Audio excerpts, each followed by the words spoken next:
Welcome to V97 news. ముందుగా headlines.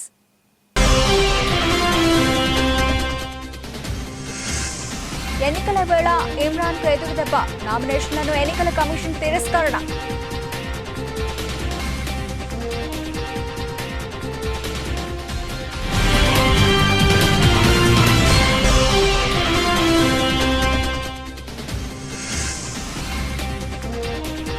దేశంలో కొత్తగా 841 కరోనా కేసులు, గత 7 నెలల్లో అత్యధికం.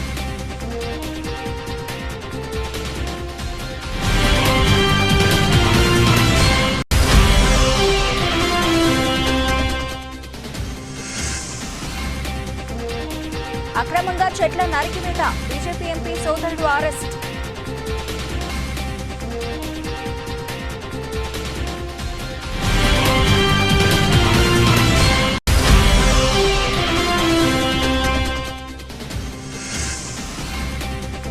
ఇండియన్ విద్యార్థుల డాలర్ డ్రీమ్స్ కు చెక్, ఆ వీసా ఫీజు పెంచేసిన అమెరికా.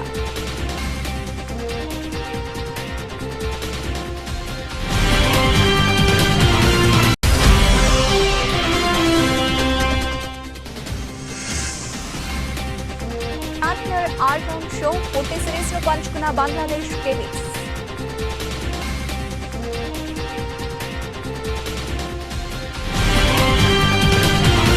రైట్, ఇక డీటెయిల్స్ చూస్తే పాకిస్తాన్ మాజీ ప్రధానమంత్రి PTI party chief Imran Khan కు నేషనల్ అసెంబ్లీ ఎన్నికల్లో దారుణమైన ఎదురుదెబ్బ తగిలింది. ఫిబ్రవరి 8న జరిగే ఎన్నికల్లో పోటీ చేయడం కోసం ఆయన లాహోర్, మియాన్వాలీల నుంచి దాఖలు చేసిన నామినేషన్లను ఎన్నికల కమిషన్ తిరస్కరించింది. ఆయన సన్నిహితుడు షా మహ్మద్ ఖురేషీ దాఖలు చేసిన నామినేషన్లను మాజీ మంత్రి అహ్మద్ అజహర్ నామినేషన్ను కూడా తిరస్కరించింది. అల్పమైన కారణాలను చూపి తమ నామినేషన్లను ఈసీ తిరస్కరించిందని ఇమ్రాన్, ఆయన పార్టీ ఆరోపిస్తోంది. దేశంలో కరోనా మహమ్మారి మరోసారి విజృంభిస్తోంది. కొత్త రూపు సంతరించుకున్న కోవిడ్ JN.1 సబ్ వేరియంట్ రూపంలో వేగంగా విస్తరిస్తోంది. దీంతో ఆదివారం కొత్తగా 841 పాజిటివ్ కేసులు నమోదయ్యాయి. గత 7 నెలల్లో ఒకే రోజు ఇంత పెద్ద సంఖ్యలో కేసులు నమోదవడం ఇదే మొదటిసారి. కాగా తాజా కేసులతో దేశంలో యాక్టివ్ కేసుల సంఖ్య 4309కి చేరింది. అదేవిధంగా కొత్తగా మరో 3 మరణించారు. వారంతా కేరళ, కర్ణాటక, బీహార్ కు చెందిన వారని కేంద్ర ఆరోగ్య శాఖ వెల్లడించింది. కోట్ల విలువైన చెట్లను అక్రమంగా నరికి అమ్మిన కేసులో కర్ణాటక బీజేపీ ఎంపీ సోదరుడిని పోలీసులు అరెస్ట్ చేశారు. పార్లమెంట్లో అలజడి సృష్టించిన 2 వ్యక్తులకు పాసులు ఇచ్చిన బీజేపీ ఎంపీ ప్రతాప్ సోదరుడు విక్రమ్ సింహాపై హసన్ జిల్లాలోని అటవీ శాఖకు చెందిన భూమిలో అనుమతి లేకుండా 126 చెట్లను నరికాడని ఆరోపణలు ఉన్నాయి. కోట్ల రూపాయల విలువైన కలపను అక్రమంగా అమ్మినట్లు విక్రమ్ సింహాపై అధికారులు ఈ నెల 24న కేసు నమోదు చేశారు. తాజాగా అతన్ని క్రైమ్ బ్రాంచ్ పోలీసులు అదుపులోకి తీసుకున్నారు. అసైన్డ్ భూమిలో అక్రమ వెంచర్లు, మెదక్ జిల్లా నర్సాపూర్ శివార్లోని సర్కార్ జాగా సర్వే నంబర్ 731లో ఇష్టారీతిగా కబ్జా, తన భూమిని గుంజుకుంటున్నారు శ్రీశైలం యాదవ్. రెవెన్యూ అధికారులు చర్యలు తీసుకోవాలంటున్న స్థానికులు.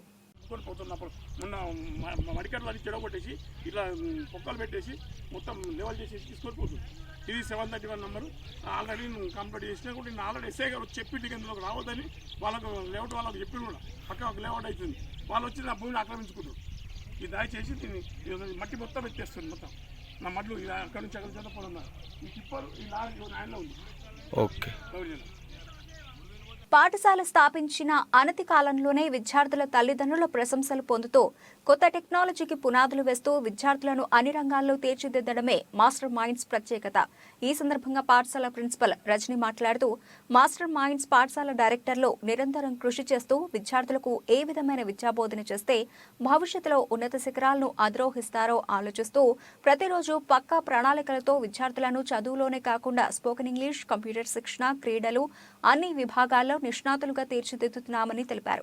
తల్లిదండ్రుల యొక్క ప్రోత్సాహం ఎంతగానో ఉందని పేర్కొన్నారు. స్థాపించిన మొదటి సంవత్సరంలోనే 350 మంది విద్యార్థులు అడ్మిషన్ పొంది పాఠశాల పేరు ప్రఖ్యాతలను నలుదిక్కులా చాటి చెప్పే విధంగా కృషి చేస్తున్నారని తెలిపారు. తమ పాఠశాల ఉపాధ్యాయులు ప్రత్యేక శిక్షణ పొంది విద్యార్థులకు పూర్తి సహకారం అందిస్తూ వారికి ఎల్లప్పుడూ డౌట్స్ క్లారిఫై చేస్తూ విద్యార్థి ఉన్నత లక్ష్యాల వైపు ఎదిగే విధంగా కృషి చేస్తున్నారని పేర్కొన్నారు. మేము మాస్టర్ మైండ్ స్కూల్ విద్యా సంస్థలో 2-3 ఇయర్స్ నుంచి వర్క్ చేస్తున్నాం. బిఫోర్ నేను కూడా ఒక 2-3 కార్పొరేట్ స్కూల్లో వర్క్ చేశాను. ఇట్లాంటి మేనేజ్మెంట్ ఎక్కడా చూడలేదు. యాక్చువల్గా chairman sir Raju Sangari sir will take care of every children of education very well. అతను ఎడ్యుకేషన్ దగ్గర యాక్చువల్గా ఏ కార్పొరేట్ స్కూల్లో చైర్మన్ వచ్చి పిల్లలు చదువుతున్నారా లేదా అన్నది చెక్ చేసింది మేము ఎక్కడా చూడలేదు. బట్ ఇక్కడ చైర్మన్ సార్ తనకి ఎన్ని స్కూల్స్ ఉన్నా వాంటెడ్లీ వచ్చి తను చెక్ చేసుకొని వాట్ ఈస్ ఫాల్ట్ హియర్ అనేది చూపించి వెళ్తారు. అంటే we have to adjust that ఫాల్ట్ని అడ్జస్ట్ చేసి మీరు ఇట్లా చెప్పండి అమ్మా పిల్లలకి మంచి ఎడ్యుకేషన్ వస్తుంది అని. యాక్చువల్గా పాండమిక్ తర్వాత పిల్లలకి చాలా బేసిక్స్ అనేది కోల్పోయారు. దానికోసం పిల్లలు బేసిక్స్ అన్నీ నేర్చుకోవాలని చెప్పేసి పర్ డే 1 ప్రోగ్రామ్ కింద యాక్టివిటీ బేస్డ్ ఎడ్యుకేషన్ అనేది ఇచ్చారు. మండే రోజు మండే మ్యాథ్ డ్రిల్ అంటే బేసిక్స్ ఆఫ్ మ్యాథ్స్ అనేది చెప్తారు దాంట్లో. ట్యూస్డే రోజు మాస్టర్ రైటర్స్ అంటే ఆ రోజు రైటింగ్ స్కిల్స్ మీద కాన్సన్ట్రేషన్ చేస్తాం. అంటే టోటల్ డే కాదు, at least 1 period will concentration on that. అంటే అలాంగ్ విత్ సబ్జెక్ట్స్ ఈ కోకరికులర్ యాక్టివిటీస్ అన్నీ అందజేస్తారు. వెడ్నెస్డే రోజు సైన్స్ అడ్డా పిల్లలకి ఊరికనే ఇది చదివితే సరిపోతుంది ఇది చాలు అన్నట్లు కాకుండా ప్రాక్టికల్ ఎడ్యుకేషన్ అయితే పిల్లలకి త్వరగా రీచ్ అవుతుంది అన్న ఉద్దేశంతో సైన్స్ అడ్డా అనే స్పెషల్ ప్రోగ్రామ్ని ఇంట్రడ్యూస్ చేస్తారు. అండ్ థర్స్డే రోజు master skills we have A special magazine here we introduced. We are very happy to tell that నాకు తెలిసి ఏ కార్పొరేట్ స్కూల్లో ఇట్లాంటి మ్యాగజైన్ చూడలేదు. దీంట్లో పిల్లలకి general knowledge, thinking nature and everything అనేది ఇన్వాల్వ్ చేశారు. మాకు స్పెషల్ మ్యాగజైన్ ఉంది, అది చెప్పుకోవడానికి చాలా హ్యాపీగా ఉంది మాకు. అట్లాగే ఫ్రైడే రోజు సిఎల్డిపి అనే స్పెషల్ ప్రోగ్రామ్ అనేది పెడతాం. సిఎల్డిపి వల్ల మనకి ఏంటంటే సిఎల్డిపి మీనింగ్ ఏంటంటే కమ్యూనికేటివ్ లాంగ్వేజ్ డెవలప్మెంట్ ప్రోగ్రామ్. అంటే ఇప్పుడు అందరూ స్కూల్లో ఇది ఇంగ్లీష్ మీడియం స్కూల్, మేము పిల్లల్ని ఇంగ్లీష్లో మాట్లాడిపిస్తాం అని చెప్తారు. బట్ మేము దానికోసం అని చెప్పేసి ఎవ్రీ వీక్ ఒక కమ్యూనికేషన్ అనేది ఇచ్చేసి వాళ్ళ చేత అది చేపిస్తాం. How they have to speak with others అనేది కూడా చూపిస్తామన్నమాట. అట్లాగే Saturday open activity we gave all this here. What we provided here on this on Flexi will follow that all weekdays. అంటే ఇట్లా డే వైజ్గా పిల్లలకి యాక్టివిటీ బేస్డ్ ఎడ్యుకేషన్ అనేది provide చేస్తాం. అట్లాగే ఓన్లీ తను ఒక్కడికే అంతా చూసుకోవటం అవ్వదు కదా. We have a directors, we have a academic directors and సపరేట్గా primary academic director, pre primary academic director and high school academic director. ఇట్లా ఒక్కొక్క ప్రోగ్రామ్ని స్పెషల్గా వాళ్ళు డిజైన్ చేసి మాకు ఇస్తారు. సో వీల్ ఫాలో అవుతాం. Central office will cooperate for each branch equally. అట్లాగే కాకుండా మీకు అంటే సార్ ఒక్కళ్ళే చెక్ చేసుకుంటే సరిపోతుందా అన్నట్లు జోనల్ మేనేజర్స్ కూడా ఉంటారు మాకు. They will check academics every month twice. They will come to school and they will check academics. If we are doing any mistakes they will అది సర్చ్ చేయడానికి ట్రై చేస్తారు వాళ్ళు. అట్లాగే మా జోనల్ మేనేజర్ ఉన్నారు. మా స్కూల్ గురించి ఒక 4 మాటలు సార్ చెప్తారు. సమగ్ర శిక్ష కాంట్రాక్ట్ అవుట్సోర్సింగ్ అన్ని విభాగాల ఉద్యోగులను రెగ్యులర్ చేయాలని ఆంధ్రప్రదేశ్ రాష్ట్ర మాజీ మంత్రి కళా వెంకట్రావు ప్రభుత్వాన్ని డిమాండ్ చేశారు. ఆంధ్రప్రదేశ్ రాష్ట్ర కాంగ్రెస్ ఉపాధ్యక్షులు బొడ్డేపల్లి సత్యవతి మాట్లాడుతూ సమగ్ర శిక్ష ఉద్యోగులకి వెంటనే సకాలంలో జీతాలు చెల్లించాలని, ఎంటీఎస్ కల్పించాలని ప్రభుత్వాన్ని డిమాండ్ చేశారు. శ్రీకాకుళం జిల్లా కాంగ్రెస్ డీసీసీ అధ్యక్షుడు పేడాడ పరమేశ్వరరావు మాట్లాడుతూ రాష్ట్ర ప్రభుత్వం సమస్యల పరిష్కారంలో నిర్లక్ష్యం చేసి ఇబ్బందులకు గురి చేయడంతో ఉద్యోగులందరూ సమ్మెబాట చేపట్టారని పేర్కొన్నారు. ఆయన వాస్తవంగా ఈ దగ్గర సమయంలో మనం చూసేటట్టయితే చాలా దగ్గర రాష్ట్రం మొత్తం అంతా కూడా కార్మిక వర్గం అట్టుడిపై ఉండే పరిస్థితి మనకు కనిపిస్తూ ఉంది. ఒక పక్క స్కీమ్ వర్కర్లందరూ కూడా చాలా పెద్ద ఎత్తున గత 3 వారాల నుండి అంగన్వాడీలు కానీ మిగతా వాళ్ళు కానీ పెద్ద ఎత్తున సమ్మె చేస్తున్న పరిస్థితి మనం చూస్తూ ఉన్నాము. అదేవిధంగా గత 4-5 రోజుల నుంచి కూడా పారిశుద్ధ్య కార్మికులందరూ కూడా సమ్మెలోనికి దిగి రాష్ట్ర పోరాటానికి సిద్ధంగా ఉన్నారని చెప్పి ఈ సందర్భంగా నేను తెలియజేస్తాను. అందుకోసమే ఇప్పటికే ప్రభుత్వం బెదిరింపులకు గురి చేస్తుందని ఇప్పుడు చెప్పడానికి మన సోదరులు ఏవో నోటీసులు ఇస్తాం జేజీబీ వారికి మీరు అది ఇదని చెప్పి ఎట్లాంటికి ఎవరో తెలుసుకోలేదు. పోరాటాన్ని కొనసాగిస్తారు. ఏది ఏమైనా సరే చర్చించి సమస్య పరిష్కరించుకోవడమే మార్గం తప్ప బెదిరింపులు కాదు. ఎప్పటికే అంగన్వాడీ సోదరీమణులు ఉన్నారు. తలుపులు బద్దలు కొట్టేస్తామన్నాడు. ఏది బద్దలు కొట్టినా జరిసేది లేదని చెప్పి వారు కూడా ఇవాళ మంత్రి కార్యాలయం ముట్టడి కార్యక్రమం చేపడతాడు. వైద్యం, వ్యవసాయం ఈ మూడు కూడా ఏ దేశానికైనా ముఖ్య పట్టుకొమ్మలు లాంటివి. వాటికి కాంగ్రెస్ పార్టీ సమర్థిస్తూ ముందుకు తీసుకెళ్లింది అడ్మినిస్ట్రేషన్. మేము గొప్పలు చెప్పుకోవట్లేదు, ఇప్పుడు ఏదో చేస్తామని కూడా మేము అనట్లేదు, కానీ అవన్నీ మీరు చూస్తున్నారు. ఆ రోజు స్వతంత్ర పోరాటంలో పాల్గొన్న వాళ్ళందరూ కూడా ఆధారపు శ్రీమంతులు, బ్యారిస్టర్లు, డాక్టర్లు, ఇంజనీర్లు అలాంటి ఉన్నతమైన పదవులు, ఆర్థిక పరిపుష్టి కలిగిన వాళ్ళే పాల్గొన్నారంటే దానికి కారణం ఏంటి? దేశం కోసం వాళ్ళ ప్రాణాలు, ఆస్తులు ఇచ్చారు.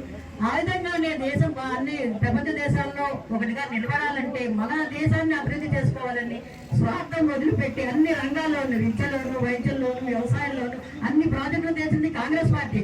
ఇది మేము గొప్పగా ఇప్పుడు మీకు చెప్పక్కర్లేదు, అది అందరూ చూసింది. అలాగే రాబోయే కాలంలో కూడా వాళ్ళు అలాగే చేస్తారు.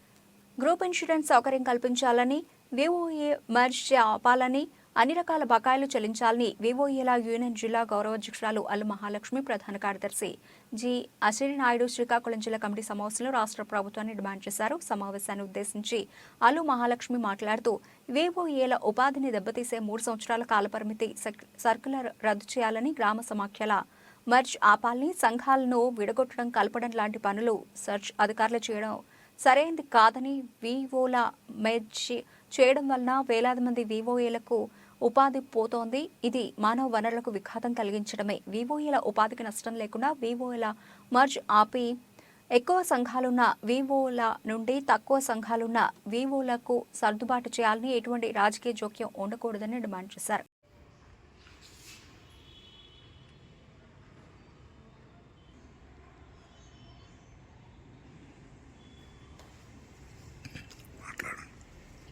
రాష్ట్ర ప్రభుత్వం వెలుగు సంస్థలో పనిచేస్తున్నటువంటి వివోఏలకు ఉపాధిని కోల్పోయే 3 సంవత్సరాల కాల పరిమితి సర్క్యులర్ని వెంటనే రద్దు చేయాలి.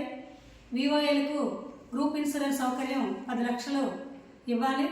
అలాగే 15 సంఘాల లోపు ఉన్న వివోఏలకు వేతనం ఇవ్వాలని చెప్పేసి ఈరోజు వివోఏల జిల్లా కమిటీ సమావేశంలో రాష్ట్ర ప్రభుత్వాన్ని డిమాండ్ చేస్తూ ఉన్నాము.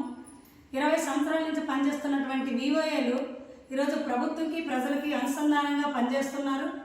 ప్రభుత్వ పథకాలు ప్రజలకు చేరవేసే దీనిలో చాలా ధీటుగా పనిచేస్తున్నటువంటి వివోఏలకి ఈరోజు రాష్ట్ర ప్రభుత్వం వాళ్ళ సమస్యలు పట్టించుకోవట్లేదు. దాదాపు 25 ఏళ్లతో వాళ్ళతో వర్క్ చేయిస్తుంది, కానీ వాళ్ళకి కనీసం వాళ్ళ సమస్యలు పరిష్కరించే దిశగా ఈ రాష్ట్ర ప్రభుత్వం ఆలోచన చేయట్లేదు. అందుకని వివోఏల యూనియన్గా రాష్ట్ర ప్రభుత్వాన్ని మేము ఒకటే అడుగుతా ఉన్నాము. ఈరోజు వివోఏలకి 3 సంవత్సరాల కాల పరిమితి తీసుకొచ్చారు. ఆ కాల పరిమితిని వెంటనే రద్దు చేయాలి. వివోఏలు చనిపోతున్నారు. ఆ వివోఏలకి గ్రూప్ ఇన్సూరెన్స్ సౌకర్యము కల్పించాలి. అలాగే హెచ్ఆర్ పాలసీ కూడా వివోఏలకి అమలు చేయాలి. వివోని ఈరోజు మెర్జ్ చేశారు, ప్రభుత్వమే ఈరోజు వివోని మెర్జ్ చేసింది. దానివల్ల అనేక మంది వివోఏలు ఉపాధి కోల్పోయారు. అందుకని ఉపాధి కోల్పోయిన వివోఏలకు తక్షణమే వాళ్ళకి ఉపాధి కల్పించాలని చెప్పేసి, అలాగే ఈరోజు వివోఏలకి ప్రభుత్వం అనేక యాప్ల్లో వర్క్ చేయిస్తుంది.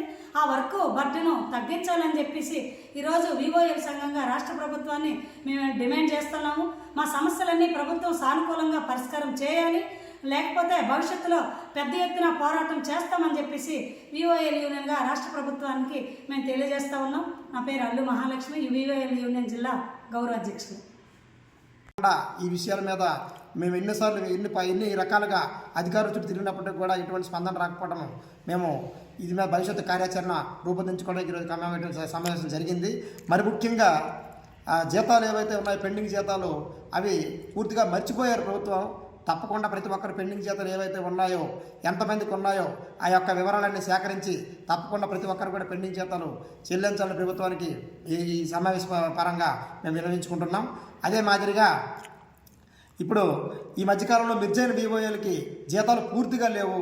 ఆ మెర్జ్ చేసింది ఎవరు? ప్రభుత్వమే. కాబట్టి దాని మీద దృష్టి పెట్టి ఆ ప్రభుత్వం ఎవరెవరికైతే జీతాలు పెండింగ్ ఉన్నాయో, ఎవరెవరికైతే జీతాలు రాకుండా ఉన్నాయో దాని మీద కూడా ప్రక్షాళన చేసి తప్పకుండా సమస్యలు పరిష్కరించవలసిందిగా ప్రభుత్వాన్ని కోరుతున్నాం. ఇవన్నీ కూడా జరగని పక్షంలో తప్పకుండా మేము పోరాటం ఇంకా ఉధృతం చేయడానికి తప్పకుండా మేము ప్రయత్నం జరుగుతున్నాయి, చేసి తీరుతామని ప్రభుత్వానికి హెచ్చరిక జారీ చేస్తున్నాం.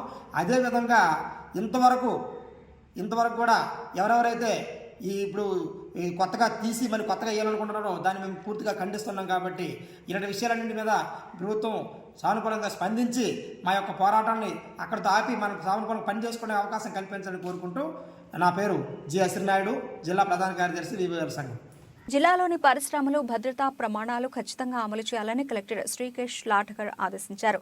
కలెక్టరేట్ సమావేశ మందిరంలో శనివారం సాయంత్రం జరిగిన జిల్లా సంక్షోభ నిర్వహణ కమిటీ సమావేశంలో ఆయన మాట్లాడారు. పారిశ్రామిక యూనిట్లలో రసాయన ప్రమాదాల నివారణకు పటిష్ట చర్యలు చేపట్టాలన్నారు. ప్రజల భద్రతకు అత్యంత ప్రాధాన్యతనివ్వాలని స్పష్టం చేశారు.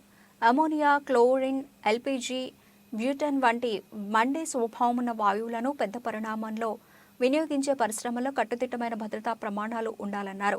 ఏటా మాక్ డ్రిల్ నిర్వహించాలని, విషవాయువులు వెలువడే పరిశ్రమల్లో ఎప్పటికప్పుడు భద్రతా ప్రమాణాలపై తనిఖీలు నిర్వహించాలన్నారు. Last time also I remember we had discussed this level. What is the present status? Any of the factories can respond. Let us have the same 4 factories to respond. Big 4 wave ఉన్నాయి కదా. Smart chemical. Yeah, smart chemical. Commonly detected. Okay. 6. The submission of the offsite emergency plans. Then when it comes to, I think Sheshasai, they have to give the details of the this your factory has to give, and you have to give them in writing what are the things to be done. Then again regarding the consultant for giving the offsite emergency plans, all factories have to cooperate with the consultant, and you will give them the list of items that they have to make available to the consultant, including their charges also, if I am not wrong. Their charges also, the consultant charges. Group as per the state crisis group directions. Then during the review of the minimum time scale అమలు అంశం CM దృష్టికి తీసుకెళ్తా. అదనంగా 3,500పై అదనపు సిబ్బందితో పాటు వాహనాలను కూడా తాత్కాలిక ప్రాతిపదికన తీసుకున్న పారిశుధ్య కార్మికులకు ఏ రాష్ట్రంలో లేని జీతాలు ఏపీలోనే ఇస్తున్నాం. 12,000 రూపాయలు ఉన్న జీతం వైసీపీ ప్రభుత్వం వచ్చిన తర్వాత 21,000కు పెంచాం. ప్రజలకు ఇబ్బందులు కలగకుండా దయచేసి పారిశుధ్య కార్మికులు విధులకు హాజరు కావాలి. కార్మికులకు సంబంధించిన అన్ని డిమాండ్ల పరిష్కారంపై ఇప్పటికే చర్యలు ప్రారంభించాం. మంత్రి ఆదిమూలపు సురేష్.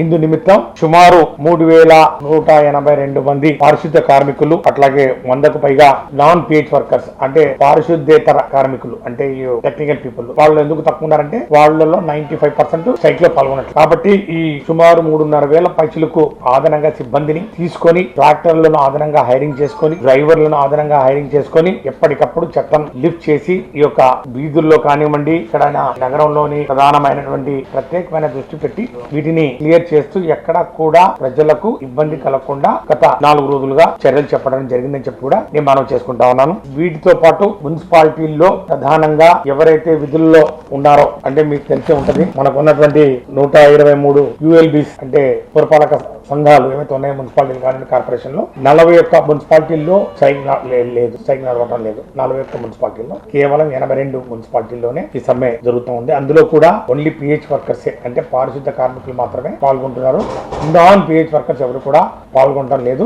అక్కడక్కడ చెదురుమదురుగా నెల్లూరు కానివ్వండి, విశాఖపట్నం కానివ్వండి, చెదురుమదురుగా కొద్ది శాతం నాన్ పిహెచ్ వర్కర్స్ కూడా పాల్గొంటున్నటువంటి విషయం నేను మీ అందరికీ తెలియజేస్తా ఉన్నాను. ప్రధానంగా చర్యలు చేపట్టడం, పారిశుద్ధం మెరుగుకు ప్రత్యేకమైనటువంటి చర్యలు కానివ్వండి, నగరంలో ఎక్కడ కూడా మరి దుర్గంధం పేరుకుపోకుండా, మరి అట్లాగే ఇతర ప్రజలకు ఎక్కడ కూడా ఇబ్బంది లేకుండా ఈ సమ్మె ప్రభావం ద్వారా ప్రజారోగ్యంపై ఎక్కడ కూడా దాని మీద భారం పడకుండా చర్యలు తీసుకోవడం ఒక ఎత్తు. రెండోది, ఈ సమ్మె గల ప్రధానమైనటువంటి కారణాలు ఏవైతే ఉన్నాయో వాటి మీద 2 దఫాలుగా చర్యలు మరి చర్చలు కూడా జరపడం జరిగిందని చెప్పి కూడా నేను మనవి చేసుకుంటా ఉన్నాను. స్పెషల్ సిఎస్ గారి ఆధ్వర్యంలో ఒకసారి నేను స్వయానామన్న వివిధ సంఘాల్లో ఎవరైతే సమ్మెలో పాల్గొంటామని ముందు నోటీస్ ఇచ్చారో చాలా వరకు వాళ్ళు విరమించుకున్న విషయాన్ని కూడా నేను ప్రజల దృష్టికి తీసుకొస్తున్నాం. కేవలం ఒక సిటు CITU తప్ప మిగతా వాళ్ళందరూ కూడా విధులకు హాజరవుతున్న విషయాన్ని కూడా నేను ఈ సందర్భంగా అందరికీ తెలియజేస్తా ఉన్నాను. అనకాపల్లి జిల్లాలోని నర్సీపట్నం నియోజకవర్గంలో వైసీపీ సామాజిక సాధికార బస్సు యాత్ర జై జగన్ జై జై జగన్ నినాదాల మధ్య హర్షధ్వానాల మధ్య హోరుగా సాగింది. బస్సు యాత్రలో భాగంగా వైసీపీ ప్రజాప్రతినిధులు మాకవరం పాలెంలోని మెడికల్ కాలేజీ నిర్మాణ పనులను పరిశీలించారు. అనంతరం పలు అభివృద్ధి పనులను చూసి సంక్షేమ పథకాల లబ్ధిదారులతో ముచ్చటించారు. బస్సు యాత్రకు రాష్ట్ర ఉప ముఖ్యమంత్రి బూడి ముత్యాల నాయుడు, ప్రభుత్వ వైపు Chodavaram MLA Karanam Dharmasri, Anakapalli MP Vishetti Satyavathi, YSR Congress party Uttarandhra coordinator YV Subbareddy, Narsapatnam MLA Petla Umashankar Ganesh, Paderu MLA భాగ్యలక్ష్మితో పాటుగా పలువురు ఎమ్మెల్యేలు, ఎమ్మెల్సీలు, పలు కార్పొరేషన్ల చైర్మన్లు హాజరయ్యారు. మహబూబాబాద్ జిల్లా కేంద్రంలోని తన క్యాంపు కార్యాలయంలో విలేకరుల సమావేశం ఏర్పాటు చేసిన టీపీసీసీ రాష్ట్ర అధికార ప్రతినిధి, ఏఏసీ ఆదివాసీ వైస్ చైర్మన్ తేజావత్ బెల్లయ్య నాయక్ మాట్లాడుతూ, తెలంగాణ రాష్ట్రంలో ముఖ్యమంత్రి అయ్యాక 2 రోజుల్లోనే రేవంత్ రెడ్డి 2 గ్యారంటీలను అమలు చేస్తూ ఇప్పుడు 6 గ్యారంటీల అమలుకు ప్రజాపాలన ద్వారా దరఖాస్తులు తీసుకుని అర్హులైన లబ్ధిదారులకు ప్రయోజనం కలిగేలా వ్యవహరిస్తూ ఉంటే ప్రతిపక్ష పార్టీలు అవాకులు చెవాకులు పేలుతున్నారని, 9 ఏళ్ల పాలన ఫలాల కంటే అప్పులు చేసి దోచుకున్నదే ఎక్కువ అని దుయ్యబట్టారు. వచ్చే పార్లమెంటు ఎన్నికల్లో తనకు మహబూబాబాద్ ఎంపీ స్థానానికి టికెట్ ఇచ్చే ఆలోచనలో కాంగ్రెస్ ఉందని, పార్లమెంటు ప్రజలు బెల్లయ్య నాయక్ అనే తనకు ఆదరించి భారీ మెజార్టీతో గెలిపించాలని అభ్యర్థించారు. రాహుల్ గాంధీని ప్రధానిగా చూడడమే తమ అంతిమ లక్ష్యమని, ఇక్కడ భారత తెలంగాణను అప్పుల రాష్ట్రంగా మారిస్తే అక్కడ బీజేపీ ప్రధాని నరేంద్ర మోడీ కోట్ల అప్పులు చేసి కార్పొరేటర్లకు దోచిపెడుతున్నారని ప్రజలు ఇకనైనా ఆలోచించి ఓటు వేయాలని కోరారు. కాబట్టి ఎడిపోతున్నాయంటే ఇది కూడా చెప్పదలుచుకున్నాను. రైతులకు రుణమాఫీ చేయమంటే చెయ్యరు వాళ్ళు, మా పాలసీ కాదంటారు. సంక్షేమ పథకాలంటే ఇయ్యమంటారు. ఏం చేస్తారు వాళ్ళు అంటే బడా పారిశ్రామికవేత్తలకు వాళ్ళు మాఫీ చేస్తారు. ఈ 9.5 సంవత్సరాల కాలంలో 25 లక్షల కోట్ల రూపాయలు బడా పారిశ్రామికవేత్తలకు రుణాలను మాఫీ చేసినటువంటి పరిస్థితి ఉంది. అంటే కేంద్రంలో ఉన్న బీజేపీ ప్రభుత్వం స్పష్టంగా గుజరాత్ బేస్డ్ భారీ పెట్టుబడిదారుల ప్రయోజనాల్ని కాపాడడం తప్ప ఈ దేశంలో ఉన్నటువంటి 130 కోట్ల మంది పేద ప్రజల ప్రయోజనాల్ని కాపాడే ఎజెండాతో పనిచేస్తలేదు. అటువంటి అప్పుడు బయటికి ఇది డైవర్ట్ చేయడానికి, ఈ ఇష్యూ మీద చర్చ జరగకుండా చేయడానికి, ప్రజలు దీని మీద ఆలోచన చేయకుండా చేయడానికి మేమంతా హిందువులం, వాళ్ళంతా ముస్లింలు, వీళ్ళంతా క్రిస్టియన్లు అని మతాల మధ్యన వైషమ్యాన్ని సృష్టించి ప్రజల దైనందిన సమస్యల నుంచి వాళ్ళ దృష్టిని మళ్లించి ఓట్ల దొంగతనం చేసేటటువంటి ఎజెండాతో పనిచేస్తారు. పోనీ ఈ 10 సంవత్సరాల కాలంలో హిందూ మతాన్ని రక్షించడానికి, హిందూ మతంలో ఉన్నటువంటి ప్రజల మధ్యన వైషమ్యాన్ని తొలగించడానికి, హిందూ మతంలో ఉన్నటువంటి ప్రజలందరూ సోదర భావంతో కలిసి జీవించే పరిస్థితిని సృష్టించడానికి, హిందూ మతంలో ప్రజలంతా సుఖశాంతులతో ఉండేటటువంటి ప్రయత్నం చేయడానికి ఏమైనా పనిచేసారా అంటే అది చేయరు. కాబట్టి వీళ్ళ మత భావన అనేటటువంటి రాజకీయ మత భావనే తప్ప మన సాంప్రదాయంగా దేవుళ్ళను పూజించుకునేటటువంటి విధానం కాదు, పరస్పరం గౌరవించుకునేటటువంటి విధానం కాదు, వేల సంవత్సరాలుగా ఈ భూమిలో ఉన్నటువంటి ప్రేమతత్వాన్ని బోధించేటటువంటి భావన కాదు, వేల సంవత్సరాలుగా మనుషులంతా కలిసి జీవించుకొని ప్రకృతితో భాగంగా జీవించే విధానం కాదు అనేటటువంటి విషయం కూడా ఇవాళ ప్రజల దృష్టికి తీసుకెళ్లాల్సినటువంటి అవసరం ఉంది. అందుకనే మేము అంటున్నాం, రాహుల్ గాంధీ గారు ఈ దేశానికి ప్రధానమంత్రి అయితేనే ఈ దేశంలో ఉన్నటువంటి అన్ని రకాల సమస్యలకు పరిష్కారం దొరుకుతుంది. రాహుల్ గాంధీ గారు ప్రధానమంత్రి రేపు 2024లో జరగబోయేటటువంటి ఎన్నికల్లో కాంగ్రెస్ పార్టీ గెలుస్తుంది. రాహుల్ గాంధీ గారిని ప్రధానమంత్రిని చెయ్యాలి. రాహుల్ గాంధీ గారు ప్రధానమంత్రి కావాలంటే తెలంగాణలో ఉన్నటువంటి 17 సీట్లకు 15 సీట్లు గెలవాలి. నేను మైపాద్లో గెలవాలి.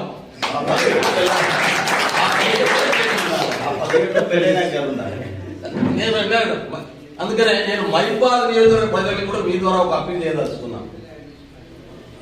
మహబూబాద్ పార్లమెంట్ నుంచి పార్టీ నాకు అవకాశం ఇవ్వబోతున్నది. దయచేసి మీరందరూ నాకు సహకరించి గెలిపించాలని చెప్పి కోరుతా ఉన్నాను.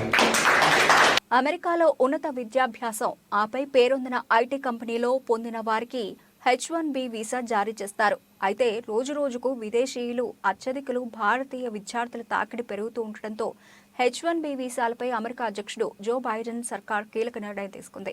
వచ్చే ఏడాది నుంచి H1B వీసా ప్రాసెసింగ్ ఫీజు పెంచుతున్నట్లు US citizenship and immigration services నిర్ణయం తీసుకుంది. H1B వీసాతో పాటు L1 వీసా, F1 విద్యార్థుల వీసా ధరలు కూడా పెంచుతున్నట్లు సంకేతాలు ఇచ్చింది. వీసాల ప్రాసెసింగ్ ఫీజు పెంపు నిర్ణయం వచ్చే ఫిబ్రవరి 26 నుంచి అమల్లోకి వస్తుందని తెలిపింది. సొంత గడ్డపై బంగ్లాదేశ్తో జరిగిన 3వ T20లో న్యూజిలాండ్ ఘన విజయం సాధించింది. డెక్వర్త్ లూయిస్ ప్రకారం 17 పరుగుల తేడాతో గెలుపొంది సిరీస్ సమం చేసింది. బంగ్లాదేశ్ నిర్దేశించిన 110 పరుగుల లక్ష్య ఛేదనలో opener Finn Allen, James Neesham, Mitchell Santner రాణించారు. అయితే 95 పరుగుల వద్ద కివీస్ ఇన్నింగ్స్ కు వర్ష అంతరాయం కలిగించింది. అప్పటికే మెరుగైన రన్ రేట్తో ఉన్న బ్లాక్ క్యాప్స్ ను అంపైర్లు విజేతగా ప్రకటించారు. దాంతో కివీస్ గడ్డపై పొట్టి సిరీస్ నెగ్గాలనుకున్న బంగ్లా జట్టుకు నిరాశ మిగిలింది.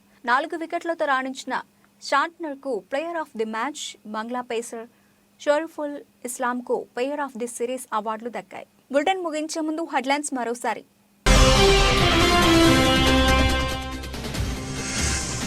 ఎన్నికల వేళ ఇమ్రాన్ కు ఎదురుదెబ్బ, నామినేషన్లను ఎన్నికల కమిషన్ తిరస్కరణ.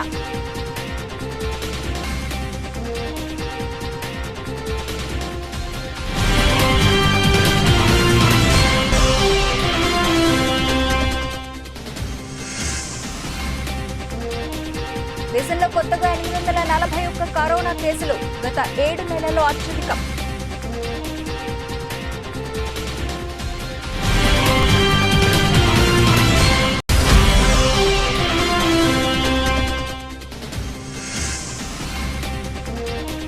అక్రమంగా చెట్ల నరికి మీద బీజేపీ ఎంపీ సోదరుడు అరెస్ట్.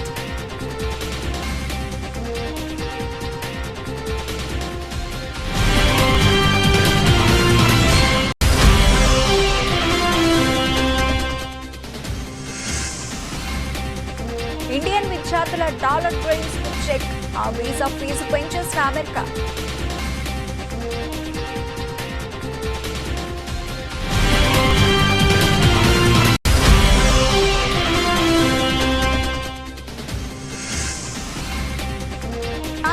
ఆల్రౌండ్ షో, పొట్టి సిరీస్ ను పంచుకున్న బంగ్లాదేశ్ కివీస్.